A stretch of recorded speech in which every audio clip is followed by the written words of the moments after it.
Nekem az az egyhetes túra, amit a barátaimmal Franciaországban az Európa-bajnokság alatt egy ilyen lakóbuszban töltöttünk, ami állítólag 6 személyes, hát mi 6-an voltunk, csak hát a méretek azok ezek szerint nem voltak rendesen bekalibrálva, az szinte a legnagyobb élmény. Tehát jártunk az egyik stadionból a másikra, ugye követve a magyar válogatottat, ott látni ezt a 20-30 ezer magyar Budapesttől távol, és mindenki szereti egymást, imádja egymást, és jó a hangulat, és közben ugye, hogy milyen az élet nem állt meg, nekem az egyik meccs után, az osztrák meccs után, nekem hajnal 3-kor kellett kelnem, hogy Hágába menjek, mert igazgatósági ülés volt, és hát onnan azért egy ilyen osztrák meccs utáni győzelem után ünneplés, fél 2-kor jól nézhettél ki. Tehát én nem voltam annyira erőteljes állapotomban az igazgatótanácsi ülésen, de viszont bármit megtettem volna, hogy megint visszamenjek. Bizniszmenü Bombera Krisztinával, a Menedzser Szövetség és a Volkswagen támogatásával a Dining Guide által ajánlott éttermekben.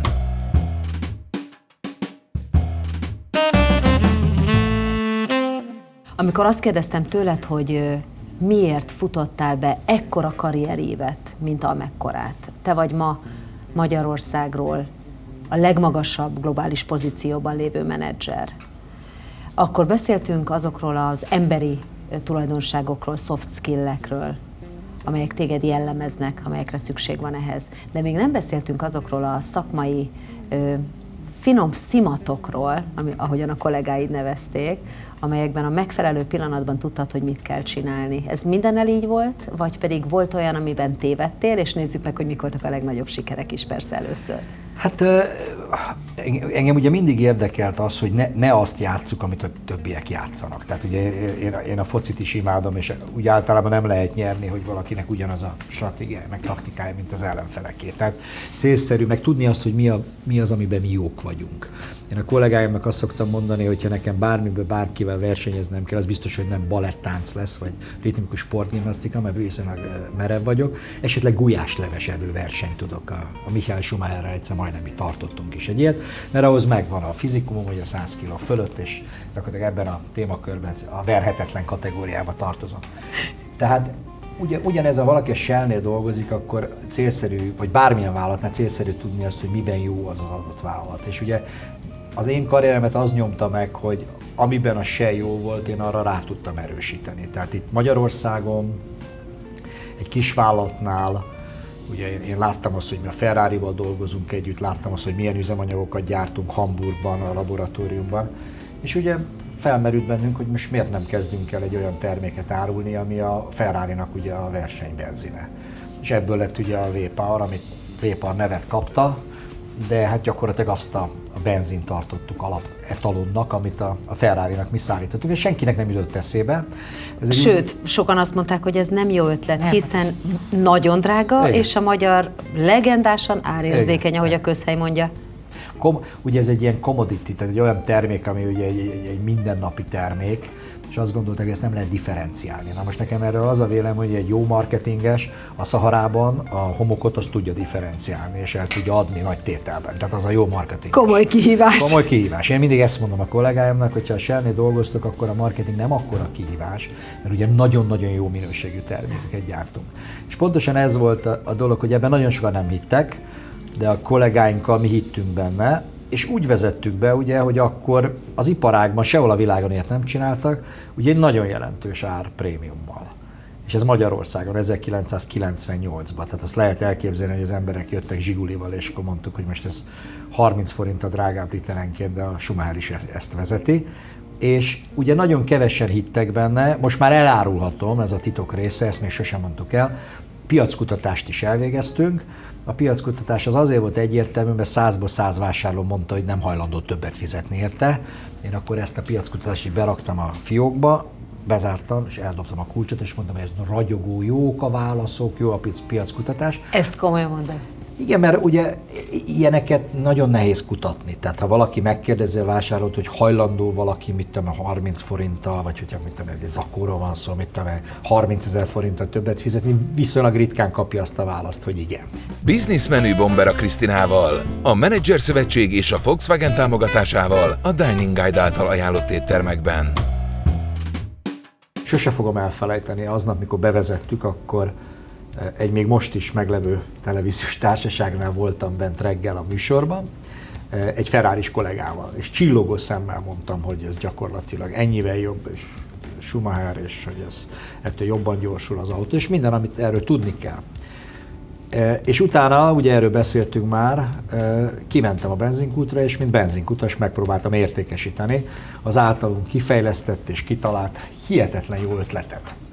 Na most az első vásárló bejött, és hát ő nem Ferrarit vezetett éppen, azt hiszem valamelyik közép-kelet-európai országnak a csodálatos termékével érkezett meg, és én elkezdtem ugye egy hihetetlenül magabiztos testbeszéddel, csillogó szemmel, kidüllesztett mellkassal beszélni arról, hogy ugye ez a Ferrari üzemanyag, és ettől nagyon gyorsan fog menni az autó.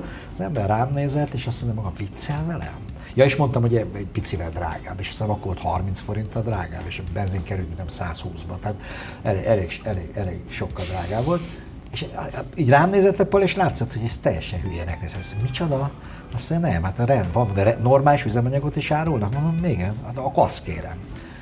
Akkor az önbizalmam már nem volt annyira erős, de hát mondom, az egyből egy nem jött be, bejön a második, megint csak nem Ferrarival érkezett.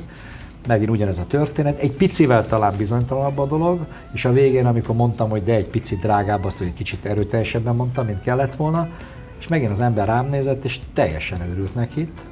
És akkor elkezdtem rajta gondolkozni, hogy egy nagyon szép felfelőívelő karrier volt, de hát ennek most vége van, és úgy végigfutott az agyam, hogy milyen más területen esetleg tudnám megállni a helyemet, mert ez most nagyon nem jött be. Bejön a harmadik, és ugyanez. És akkor már romokba hevertem, tehát akkor már nem volt kidüllesztett mellkas, nem volt csillogó szem. Bejön a negyedik vásárló, és én mondtam, hogy nézze, tudom, hogy egy picit drága. Már így kezdtem, tehát így próbáltam eladni, hogy mondom, hogy de ez egy picit drága, ez volt de mondom, tényleg jó, tehát tényleg én láttam, hát ez úgy megy tőle a Ferrari, hogy nem igaz. És erre azt mondja nekem, uram, mi a drága? Azt mondja, muzsika szó, az a drága, mert az elszáll. Azt mondja, minőségi termék, kérem szépen. És utána rájöttem, hogy ugye mi azt terveztük akkor, hogy 5%-a lesz az értékesítésünknek ez. Tehát nyilvánvalóan ez azt jelenti, hogy 100-ból 5 vásárló vásárolja ezt meg. Tehát nem kellett volna összeomlani. A jó hír az volt, hogy nem 5%-ot értünk el az első nap, hanem 20%-ot. Növelni kellett a kútoszlopok számát. És valóban, amit kérdeztél, hogy nem csak, hogy Zsiguliba vásároltak ilyen üzemanyagot, hanem az egyik legnagyobb értékesítési sikeremnek könyvelem el karrierem során, hogy egy fűnyíróba sikerült eladnom Vépart, és azt tudtam mondani, hogy így gyorsabban kész lesz akkor a fűnyírással, és sokkal dinamikusabb fűszálak fognak itt serjedni. Viszont van az a mondás, ismered, hogy minden sikeres férfi mögött egy erős nő áll. Én ezt amerikai előadásaimon úgy módosítom, hogy minden sikeres férfi mögött egy erős magyar nő áll.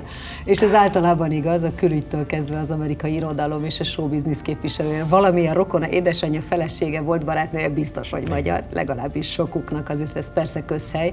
De hát mögötted egy erős magyar nő állt végig. Mennyi időt töltöttél vele, a feleségeddel és a gyerekeiddel? Hogy követték ezt a rengeteg kontinensen, ezt a rengeteg ugrálást? Meggyőződésem, hogy, és mindig úgy fogadtam el a következő lehetőségeket, és úgy nem fogadtam el különféle lehetőségeket, amiket lemondtam, hogy csak úgy mentem, hogyha a család is jön, és hogyha a család örömmel jön. És ez nem önfeláldozásból, hanem azért, mert csak így működik. És jól meg tudtad ítélni, hogy mikor örülnek?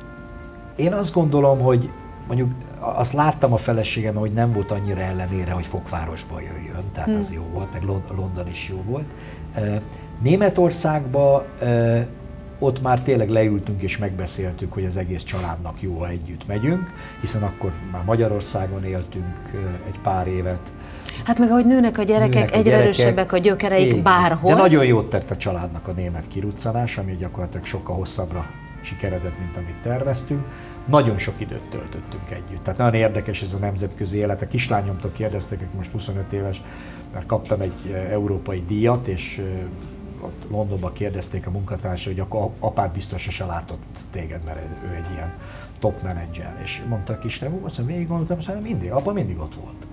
És nagyon érdekes, mert egyrészt amikor velük vagyok, akkor ott vagyok, tehát akkor nem az van, hogy most nyomoltom a mobiltelefonomat, vagy e-maileket írogatok, vagy azon jár az agyam, hogy most éppen hogyan csináljunk egy újabb üzletet. Tehát, hogyha én nem vagyok Balatongyörökön velük, akkor mi Balatongyörökön vagyunk, és akkor a családdal vagyunk, a ott barátokkal. Ott van a nyaralótok, azt sosem adtátok el? Igen, nem adtuk el soha, nem, mert a feleségem családja eredetileg györöki származású, és én ott is ismertem őt meg egyébként 1983-ban, és mostanra már teljesen elfogadott részei vagyunk a balatongyöröki életnek, ami egy nagyon jó falu, nagyon aranyos és rendes emberekkel. És ugye oda járunk, akkor én egyébként lent a strandon, én a kapi vagyok, mert a barátaim kapinak hívnak, tehát ott nem az van, hogy most jön az üzletember, hála Isten, mert 30-40 éve ismerem ugye ott az embereket, és a baráti köröm is ugyanilyen, tehát nem üzletemberekkel vagyok körülvéve a magánidőmben, hanem olyan barátokkal, akikkel együtt jártunk főiskolára vagy általános iskolába. Hogyan tovább neked személyesen? Az iparág jövőjéről kicsit Igen. beszéltünk, Igen. a vállalat jövőjéről is meséltél. Igen. Én a Menedzser Szövetség Igen. évmenedzsere díjátadó gálán találkoztam veled először, Igen. Azóta akárhányszor beszélünk, éppen kapsz egy díjat, most megkaptad az európai top menedzser díjat Igen. is.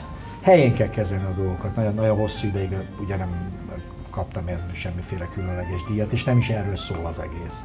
Az egész arról szól, hogy az ember végezze a munkát jól, legyen egy boldog családja, jól végezze azt, amit csinál, és segítsen embereken. Úgyhogy mi a következő lépés? Én tartom azt, amit mondtam.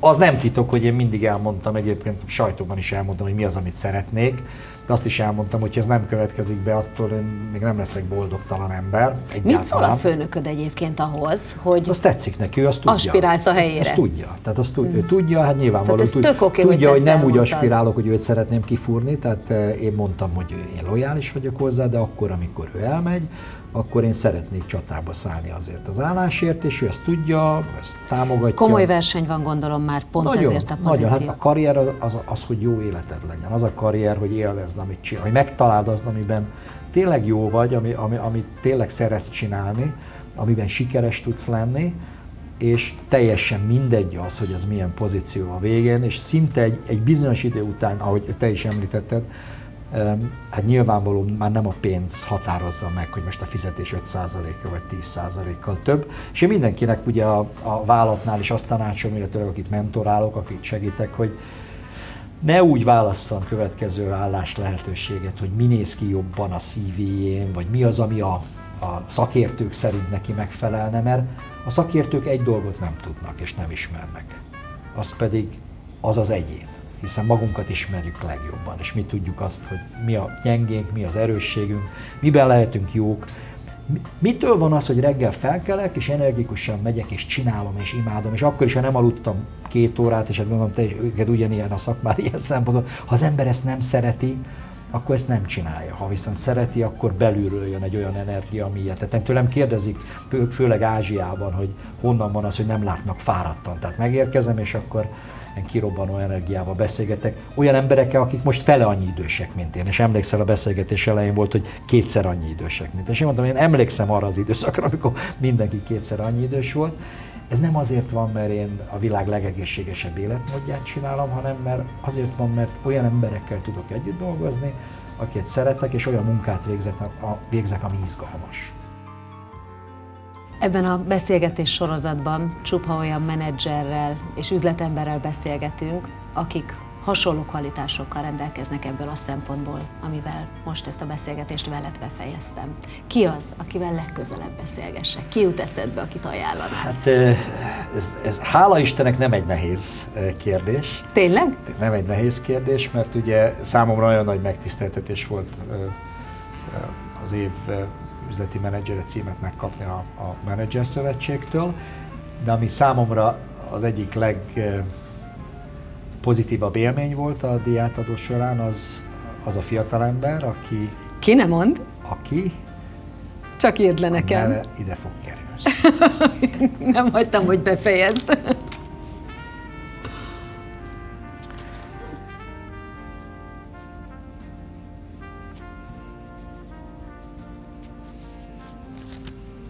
Köszönöm szépen a beszélgetést. Én is köszönöm szépen.